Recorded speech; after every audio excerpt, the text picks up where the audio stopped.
Yes, nkulamusizaako nnyo mukwano gwange najjo sinzo bango tuwuliriza webale kwekuumira ku mayengo gano aga UG Update CV gwe yenayo najjo sinzo bango tuwuliriza. Abayeekera ba M23 bavuddeyo ne balangira ne bagamba nti jjukira olunaku olwaleero olunaku olweggulo bavuddeyo ne balangirira nga balekulidde akabuga balabiddwako nga balekulira ekibuga Walukale kakati oluvannyuma lw'obbawogerera amafuukuule nga bwe batidde akazita akagenda bateekebwako oba akateekeddwa ku ggwanga erya Rwanda bavuddeyo ne bagamba nti nno nedda temulowooza nti nno kazito ketutidde wabula tuvuddeyo oba twabulidde ekitundu ekyo lwa mirembe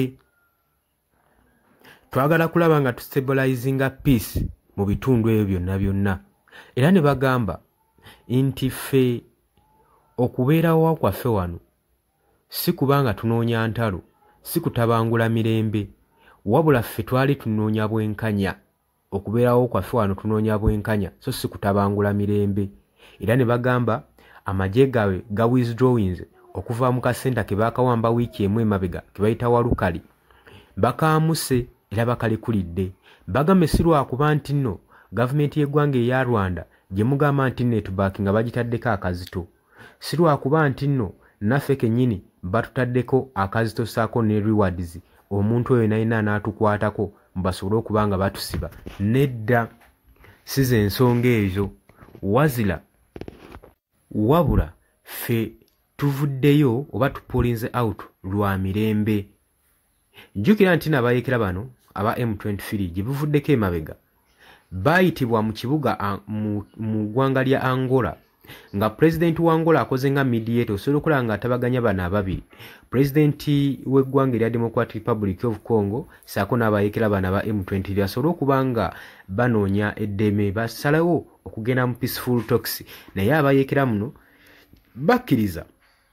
naye akaseera nga katuuse baamala ne bagamba nti ffe tugenda kulinnya mu ggwanga lya Angola olw'ensonga nti nno mututaddeko sanctions mututaddeko rewards ate mu kaseera ke kamu mwagala tujje mu peaceful talks ne bagaana ekitegeeza ki nti emirembe baagigaana bagaana okuteekawo okwogera kw'emirembe eri eggwanga erya Democratic Republic of Congo newankubadde baagaana okukiika mu meeting mu summit eyo wabula yo summit yasigala egenda mu maaso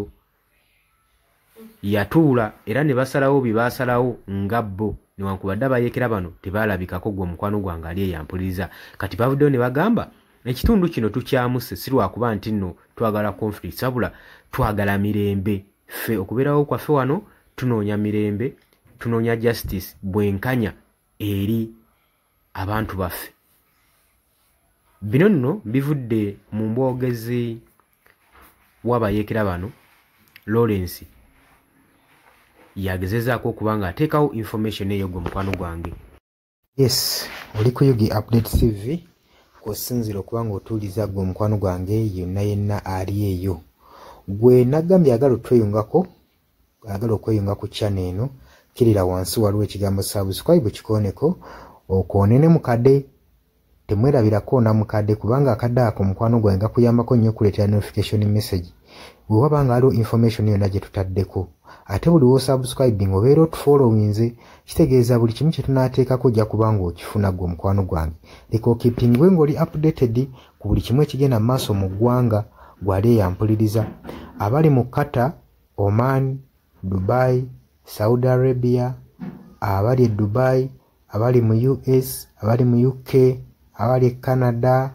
abali mu South Africa, nammwe abali mu Ndwana Kenya, nalekaani menyani, nammwe abali mu Asia, matumiddeko nnyo mwe bali kwekuumira ku UG Update CV mwe mubeezezzaawo amayengo gano aga UG Update CV. Mikwano gyange sola beebaza kinnoomu wabula nsazeewo nkozese lino eddoboozi ery'ewamu nsobole okubeebaza mwe bali kuyimirizaawo channel eno mwebale mwabajja naddala mwabajja mu comment section ne mukomentinga ne muteekako endowooza yammwe ne mutangaaza bannayuganda ku ki ekiteekeddwa ekituufu okukolebwa gwe okusinziira ku ndowooza yo So muna batajjangako mu comment section mbakubiriza okujja mu comment section muteekeko ebirowoozo byammwe mutangaze eggwanga ku biki bya bagenze mu bukyamu ne bikolebwa mu bukyamu eri bannayuganda. Dani ku Airlines Kenya nawe nkutumiddeko ennyo naye jangu mu comment section oteese toteekako buteesi linnya lyo mujje mu comment section mwe abasharinga aba likinga namwe abasubscribinga mwe muyimirizaawo amayengo ga channel. Enamba y'essimu gye mbateereddaawo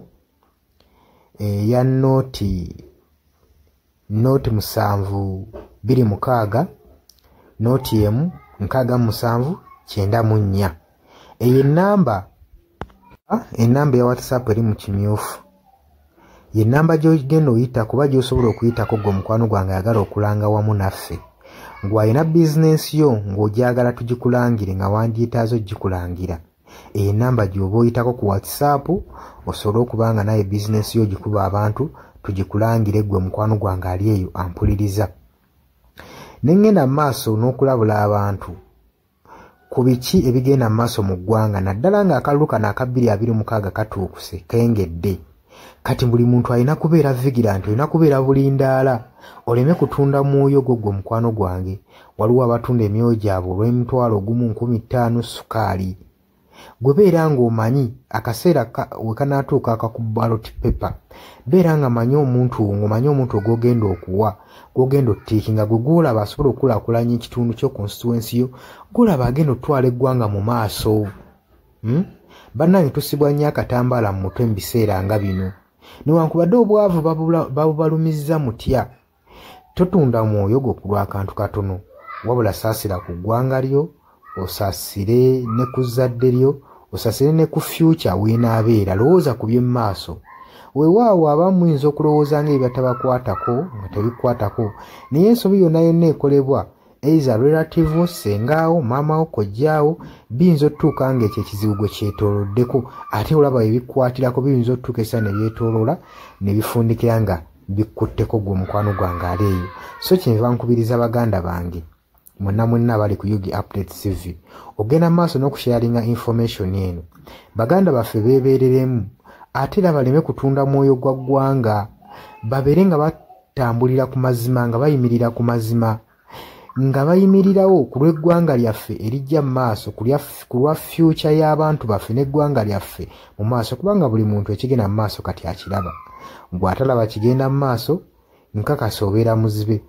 Ate era ne muzibe naye alina byawulira ebimukyemula omutima kati n'amanya nti no mu ggwanga mulimu kino. So nkubiriza buli omu obeere lalabayi wa munno,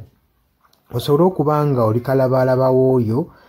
ku biki ebigenda mu maaso. Obakubirize n'omubakubiriza. Waliwo abali mu byalo nga tebamanyi kigenda mu maaso. Mubaagaliza subscribinga ku mikutu gino bategere ebigenda mu maaso mu ggwanga lyaffe. Wakati smartphone zajja gwe mukwano gwange ali eyo.